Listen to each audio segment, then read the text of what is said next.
সংবাদমেল আয়োজন কৰিছোঁ আৰু এই সংবাদমেলৰ মূল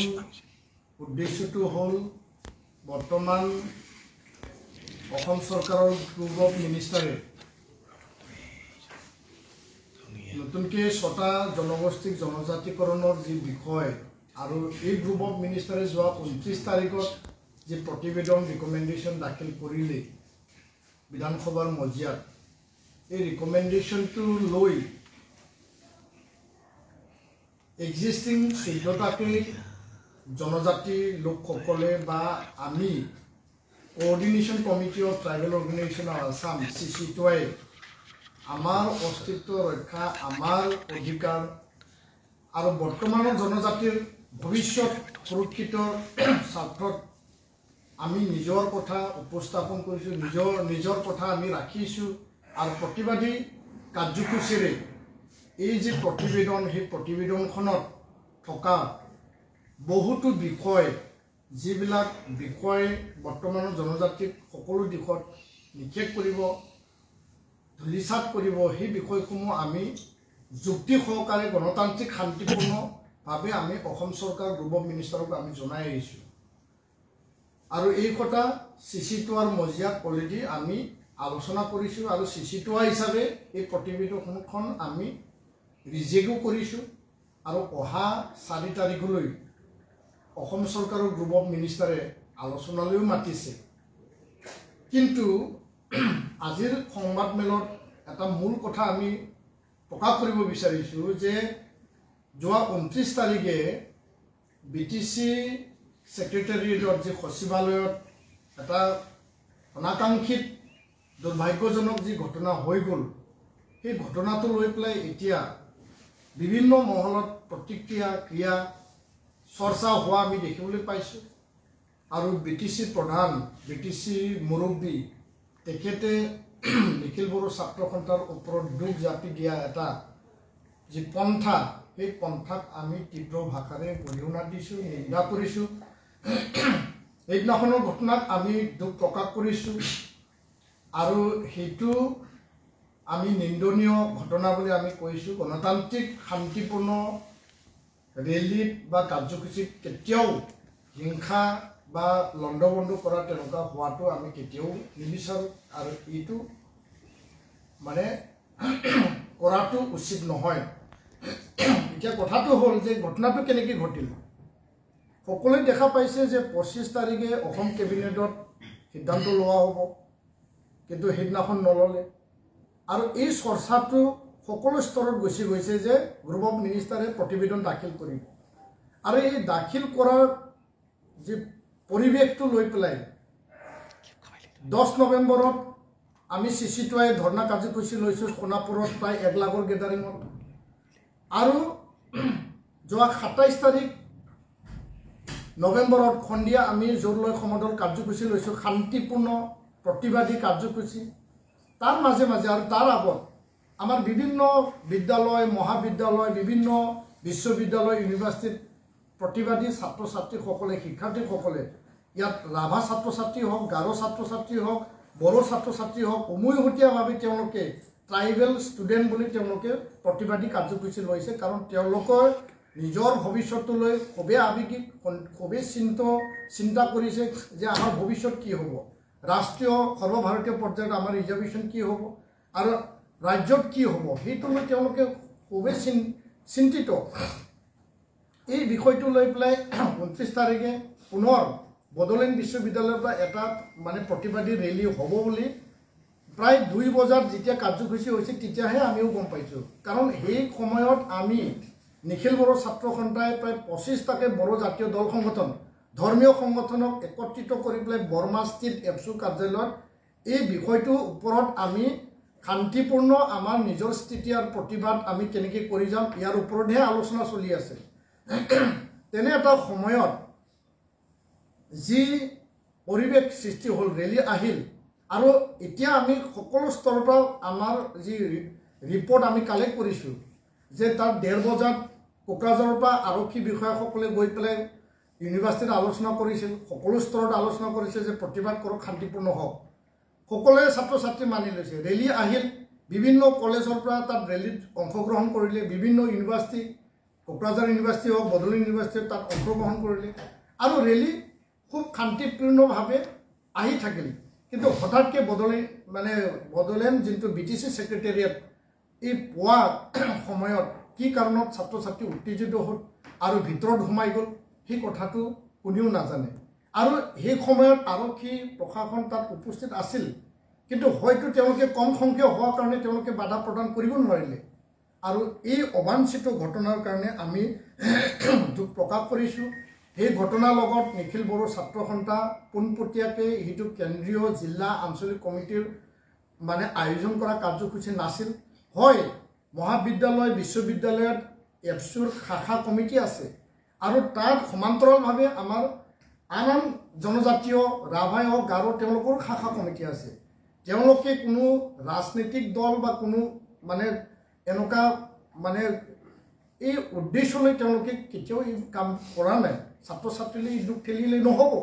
আৰু নিখিল বড়ো ছাত্ৰ সন্থাক যি এটা দুখ জাপাৰ এই যি এটা ষড়যন্ত্ৰ কৰিছে যি এটা ব্লেম গেম সেইটো আমি টোটেলি আমি গৰিহণা দিছোঁ আমি ধিক্কাৰ দিছোঁ এনেকুৱা ৰাজনীতিক কথাবিলাক এই যি জাতিৰ এটা অস্তিত্বৰ যি সন্ধিখনত জাতিৰ অস্তিত্বৰ এই পৰিৱেশত কৰাটো আমি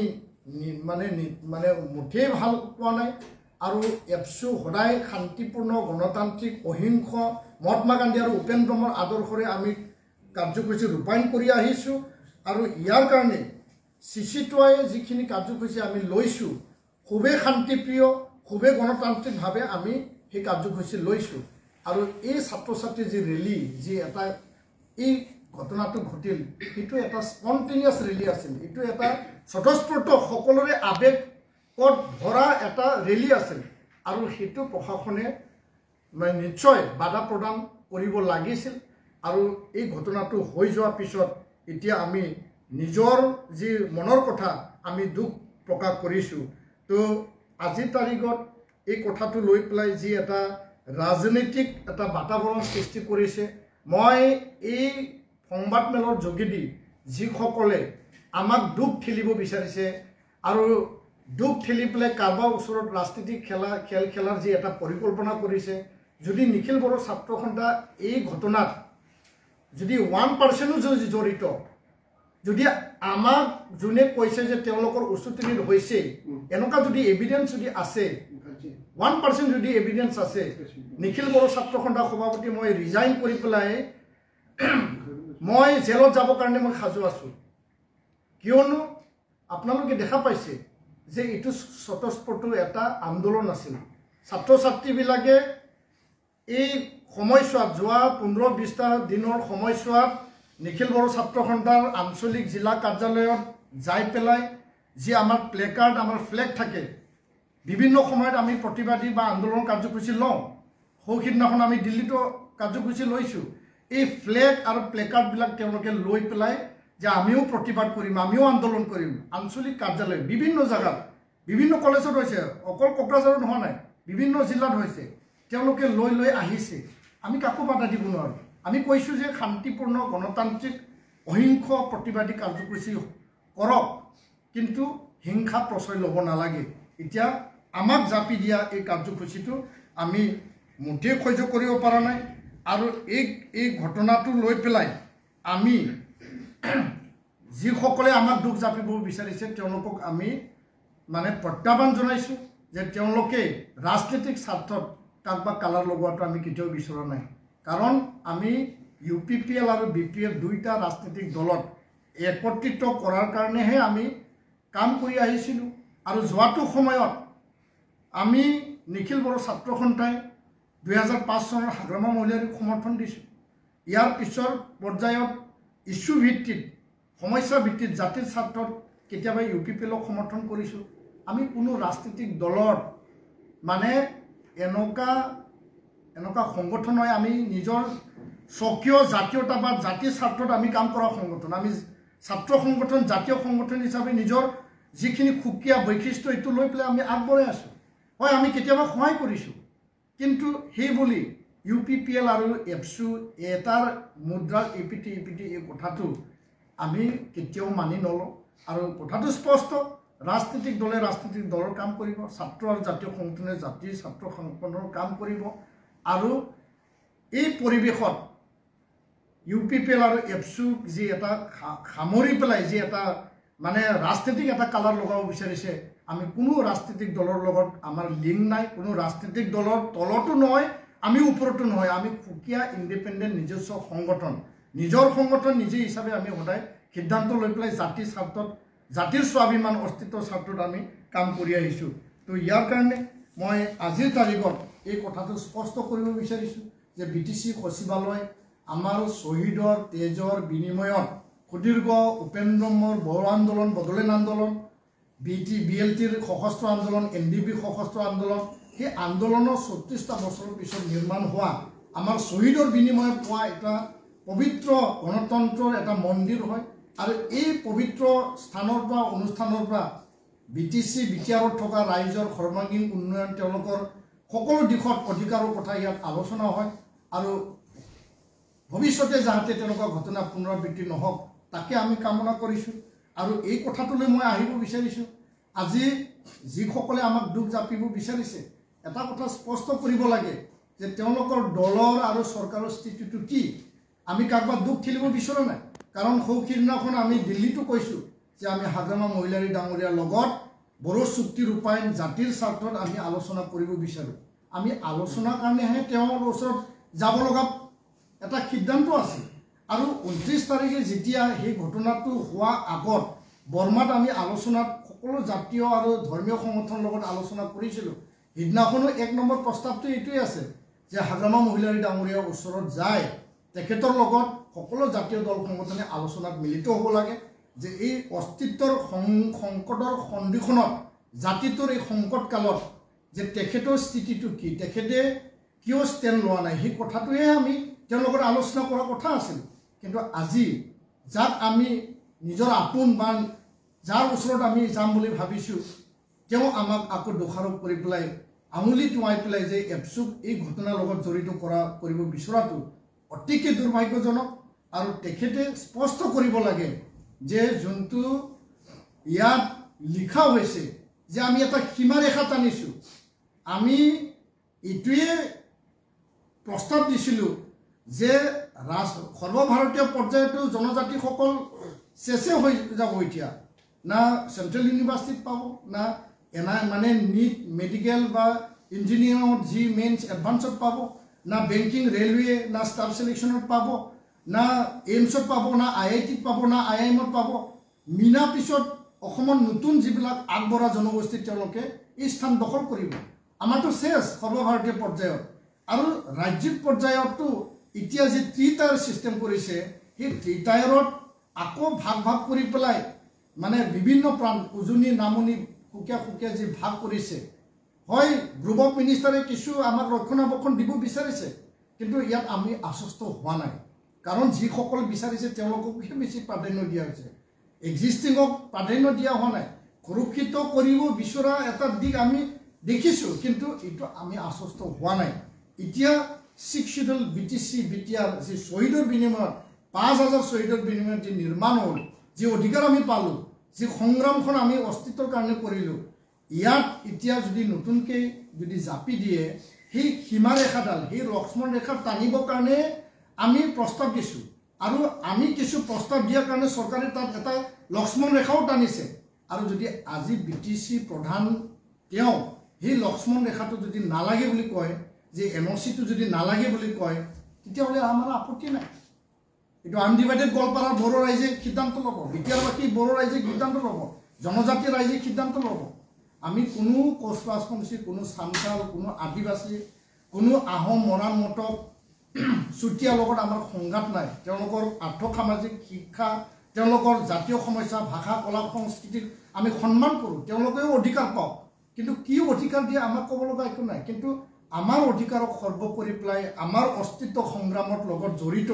যে অধিকাৰ আমি পালোঁ সেই অধিকাৰক যদি নস্বাত কৰি নিষেধ কৰি পুনৰ আমাক 34টা বছৰৰ পিছত আকৌ যদি এই অৱস্থালৈ যদি ঠেলি দিয়ে তাত আমাৰ দুখ আছে তাত মনত আঘাত আছে এই আবেগ আৰু মনৰ আঘাতটো লৈ পেলাই মানে তাত ধেমালি কৰাটো নিশ্চয় ভাল নহয় আৰু কোনে ৰাজনীতিৰ স্বাৰ্থত নিজৰ ৰাজনীতিক মানে ভৱিষ্যতৰ কাৰণে কোনে কি খেলে খেলক জাতিটো লৈ ৰাজনীতি কৰিব নালাগে জাতিৰ অস্তিত্ব সংকট কালত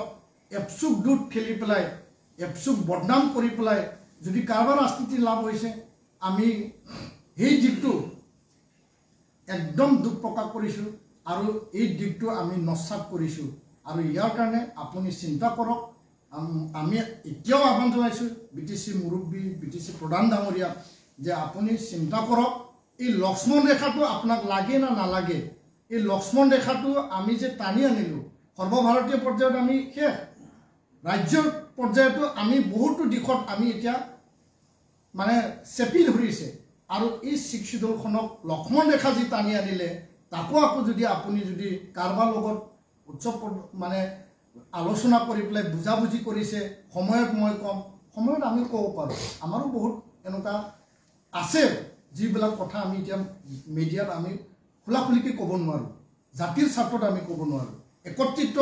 ভৱিষ্যত বড়ো জনগোষ্ঠী জনজাতিৰ স্বাৰ্থত আমি ক'ব নোৱাৰোঁ কিন্তু ক'লে ইয়াত বহুতো বিস্ফোৰণ ঘটিব ইয়াৰ কাৰণে মই এইবিলাক কথা ক'ব বিচৰা নাই সেইখিনিয়ে আমাৰ সংবাদ নাই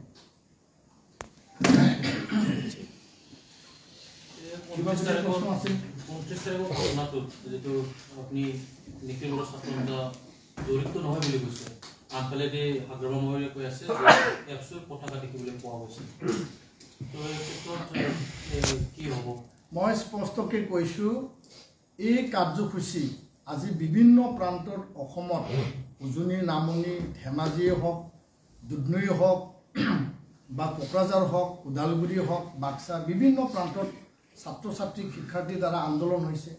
এটা আন্দোলন আছে CC2য়ে সকলো আমাৰ 26টা যিসকল 14টা জনজাতিৰ 26টাকে সংগঠন একেলগে উমৈহতীয়া কৰা এই কাৰ্যসূচী হৈ গ'ল আপোনাৰ 10 নৱেম্বৰ ইয়াৰ পিছত হৈ গ'ল এইদিনাখন আমাৰ ৰিকমেণ্ডেশ্যনৰ প্ৰতিলিপি দাগ কৰা আৰু 27 তাৰিখে আমি বিটিআৰৰ ভিতৰত 5খন জিলাত ট্ৰাইবেল সংঘ এপছু আৰছু বা গাৰো ছাত্ৰ সন্থা হাজং ছাত্ৰ সন্থা একেলগে আমি কৰিছোঁ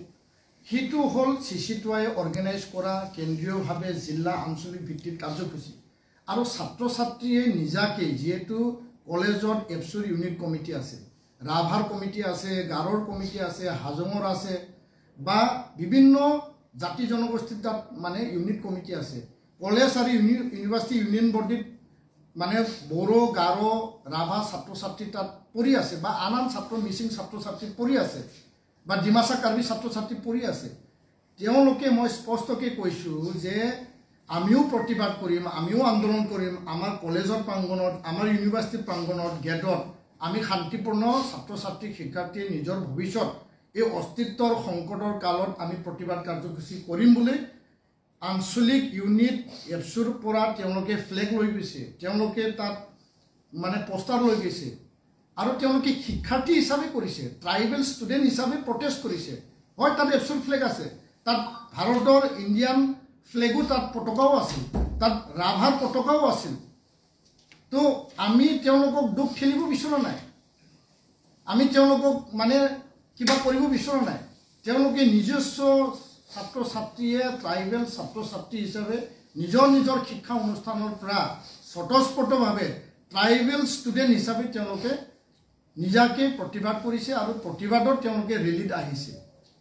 তো দুটা কথা স্পষ্ট বুজিব লাগে কেন্দ্ৰীয়ভাৱে এপছুৱে অৰ্গেনাইজ কৰা কাৰ্যসূচী এইটো এটা সুকীয়া ছাত্ৰ ছাত্ৰীয়ে বা ইউনিট কমিটি আমাৰ মানে যিবিলাক কলেজ আৰু ইউনিভাৰ্চিটিৰ কমিটি ছাত্ৰ ছাত্ৰীয়ে অৰ্গেনাইজ কৰা ইউনিয়ন বডিয়ে অৰ্গেনাইজ কৰা ৰাভা গাৰো বড়ো ছাত্ৰ ছাত্ৰীয়ে অৰ্গেনাইজ কৰা এইটো কাৰ্যসূচী সুকীয়া কিন্তু উদ্দেশ্য এটাই যে 6টা জনগোষ্ঠী বৃহৎ জনবহুল আৰু অতিকে আগবঢ়া সেই জনগোষ্ঠীক নতুনকৈ জনজাতিকৰণ কৰা যি এটা ভয় যি ভাবুকি যি এটা পৰিৱেশ যি সংকটকাল সেই সংকটকালটো আমি প্ৰতিহত কৰিব লাগে প্ৰটেষ্ট কৰিব লাগে উদ্দেশ্য এটাই কিন্তু অৰ্গেনাইজটো সুকীয়া সুকীয়া আৰু এনেকুৱা প্ৰগ্ৰামটো যোৱাকালিও হৈছে বা আজিও হ'ব বা কালিও হ'ব আমি কৈছোঁ যে শান্তিপূৰ্ণ গণতান্ত্ৰিক নিজৰ কথা ৰাখক কোনো ভাইলেন্স কোনো লণ্ডভণ্ড কোনো ভেণ্ডেলিজিম হিংসা তাত প্ৰশ্ৰয় দিব নালাগে সেই কথাটো আমি স্পষ্ট মানে জনাইছোঁ সকলোকে, সকলো স্তৰত। আপুনি ভাবনে পুলিচ ছিকিউৰিটিৰ লেপচেছৰ কাৰণে এইটো হ'ল? নাই, প্ৰশাসনে তেনেকুৱা হ'ব বুলি ভবা নাছিল, আৰু যিসকল ছাত্ৰ ছাত্ৰী শিক্ষাৰ্থী তেওঁলোকেও তেনেকুৱা উদ্দেশ্য লৈ কোনো কাৰণত অহা নাছিল। মানে আহা বুলি আমি কেতিয়াও আমি মানি ল'ব নোৱাৰোঁ। তেওঁলোকে যেতিয়া ৰেলীত আহিল, আমি বিভিন্ন তথ্য সংগ্ৰহ কৰিছে যে বিভিন্ন মহাবিদ্যালয়ৰ পৰা ছাত্ৰ ছাত্ৰী তাত সংযোজিত হ'ল, তাত ছাত্ৰ ছাত্ৰীৰ সংখ্যা বাঢ়ি গ'ল, আৰু সেই সময়ত যিহেতু তেওঁলোকৰ বড়োলেণ্ড বিশ্ববিদ্যালয়ৰ পৰা BTC ছেক্ৰেটাৰিয়েট গেটলৈকেহে আছিল, তাৰ পৰা তেওঁলোকে ঘূৰি যাব লাগিছিল। আৰু তেনে এটা সময়ত তাত হয়তো এজন দুজন কোনোবা ছাইডৰ পৰা আমি মানে সেইটো মানে ভিতৰত সোমাই যাওঁ, তেনেকুৱা এটা কাৰোবাৰ উচতনি থাকিব পাৰে। তো এই কাৰণত ঘটনাটো ঘটিছে। তো ইয়াৰ কাৰণে তাত যদি পৰ্যাপ্ত পৰিমাণৰ 200-300ৰো যদি পৰ্যাপ্ত পৰিমাণৰ তাত যদি আৰক্ষী বিষয়া বা প্ৰশাসনৰ পুলিচসকল যদি থাকিলে হয়, নিশ্চয় ছাত্ৰ ছাত্ৰী তাত ভিতৰত সোমাবলৈ সাহস নাপালে হয়। কিন্তু আমি ভিজুৱেল আৰু ফটোত যোনটো দেখিছোঁ, তাত নগণ্য সংখ্যক 10-12-15জনমানহে তাত মানে আৰক্ষী মানে তাত মানে ডিউটি দি আছিল, আৰু তেওঁলোকে গেটটো বহু চেষ্টা কৰা স্বত্তেও তেওঁলোকে গেট মানে খুলি দিব লগা এটা পৰ্যায় বাধ্য হৈছে। প্ৰথম গেটটো খুলি দ্বিতীয় গেটটো তেওঁলোকে ভালকৈ প্ৰটেকশ্যন দিব লাগিছিল। তো এতিয়া যি ঘটনা হৈ গ'ল, সেই ঘটনাক লৈ পেলাই ৰাজনীতি খেলিব নালাগে, কাৰোবাৰ ওপৰত দুখ ঠেলিব নালাগে। আৰু আমি কৈছোঁ যে যেনেকুৱা ৰাজনীতিক এটা পাশা খেল খেলিব বিচাৰিছে, উদ্দেশ্যটো আছে 6 জনগোষ্ঠী জনজাতিকৰণ। উদ্দেশ্যটো হৈছে যে BTC BTRখন আমি কেনেকৈ বচাম, আৰু অসমখনত থকা ভূখণ্ডত থকা বৰ্তমানৰ জনজাতি বড়ো, মিচিং, কাৰ্বি, ৰাভা, দেউৰী হওক বা যিমান হওক তিৱা, তেওঁলোকৰ অস্তিত্বৰ এই সংকটকালটো আমি কেনেকৈ বচাম, উদ্দেশ্যটো এইটো আছে, পৰিৱেশটো এইটো আছে। আৰু এই ঘটনাক লৈ পেলাই ৰাজনীতি খেলি পেলাই মূল ইছ্যুৰ পৰা বেলেগ পিনে ডাইভাৰ্ট কৰি পেলাই ৰাজনীতিক এটা খেল খেলাটো মুঠেই এইটো ভাল কথা নহয়, মুঠেই সেইটো আমাৰ কাৰণে মংগলজনক নহয়। ইয়াৰ কাৰণে আমি স্পষ্টকৈ কৈছোঁ, আমিতো তেওঁলোকৰ লগত আলোচনা কৰিবহে যাব লগা আছে। জাতীয় দল সংগঠন 25টা জাতীয় দল সংগঠনৰ সিদ্ধান্ত আছিল। দিল্লীৰ পৰা আমি ঘোষণা কৰিছোঁ যে বড়ো জাতিৰ ভৱিষ্যতৰ কাৰণে চুক্তি ৰূপায়ণৰ কাৰণে আমি হাগ্ৰামা মহিলাৰ ডাঙৰীয়াৰ লগত আলোচনাত পোনপটীয়াকৈ মিলিত হ'ম। কিন্তু তেনে এটা পৰিৱেশত তেওঁ যদি আমাকে যদি উল্টাকৈ জাপি দিয়ে, তো আমি কোনটো সাহসেৰে কোনটো ৰাস্তাৰে আমি তেওঁলোকৰ লগত আলোচনা কৰিম? তেওঁ যদি আমন্ত্ৰণ কৰে এতিয়াও আমি আলোচনাৰ কাৰণে প্ৰস্তুত আছোঁ। কিন্তু তেওঁ যি ধৰণে আমাক ৰাজনীতিক এটা কালাৰ দিলে, সেইটো আমি বিৰাট দুখ পাইছোঁ, অত্যন্ত দুখ পাইছোঁ। জাতিৰ এই সংকট কালত যে তেওঁ তেনেকুৱা কোৱাটো আমি কেতিয়াও বিচৰা নাছিল। তেওঁ প্ৰথম জাতিটোৰ কথা চিন্তা কৰিব লাগে, দ্বিতীয়তে BTRত থকা চাৰিসীমাত থকা 25 লক্ষ জনগোষ্ঠী 26টা জাতি জনগোষ্ঠীৰ কথা ভাবক, সকলোৰে অধিকাৰৰ কথা ভাবিব লাগিব। আৰু ভাই ভাইৰে আমি সমল মিলেৰে জীয়াই থাকিব লাগিব, কাকো আমি হিংসা কৰা উচিত নহয়। কিন্তু প্ৰথমটো হ'ল জাতি আৰু জাতীয় আন্দোলন কিয় হৈছিল? তেওঁ জাতীয় আন্দোলন নেতৃত্ব দিছিল, তেওঁ স্বয়ং নিজে চুক্তি কৰিছে, তেওঁ স্বয়ং নিজে 6 শিডিউল নিৰ্মাণ কৰিছে, আৰু 2020ত আকৌ এই 6 শিডিউলখন মজবুত কৰাৰ কাৰণে একৰ্ড হৈছে। তো তেনেকুৱা এটা কালত নিজে নিৰ্মাণ কৰা এই 6 শিডিউলৰ ৰাজনীতিক আৰু সাংবিধানিক অধিকাৰৰ অস্তিত্বটো ক'ত, সেই কথাহে আমাৰ প্ৰশ্ন। জনজাতিকৰণৰ বিষয়টোলৈ যিটো CCTVৰ লগত দেখি আলোচনা কৰা হৈছে বুলি কৈছে, যোৱাকালি জড়িত মূলৰ পৌৰও কৈছে মানে কি প্ৰস্তুত কৰা বুলি কৈছে। আলোচনা কৰাৰ পিছতে সিহঁতে এইটো ব্যৱস্থা লৈছে।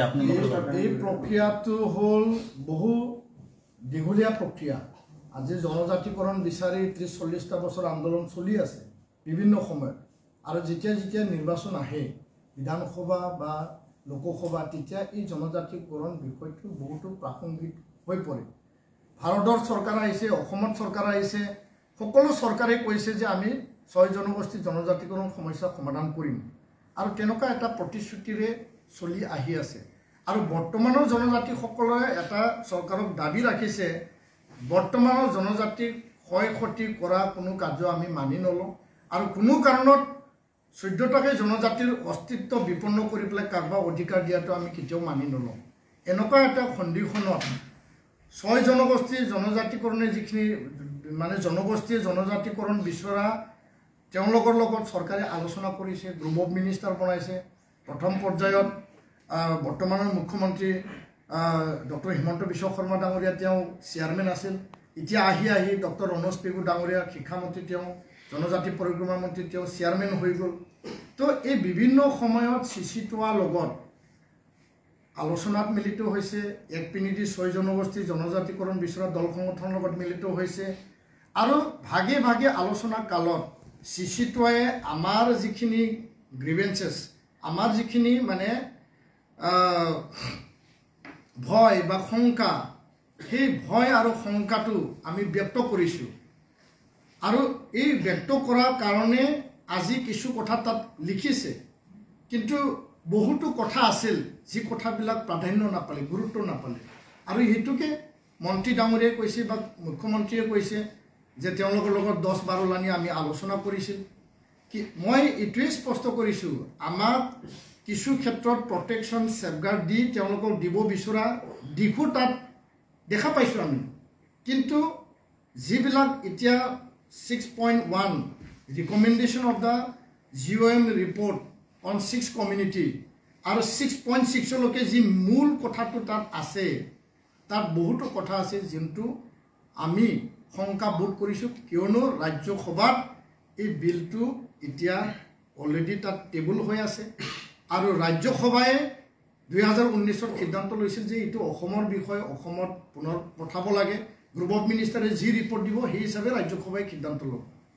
তো সেইটোৱে কথা।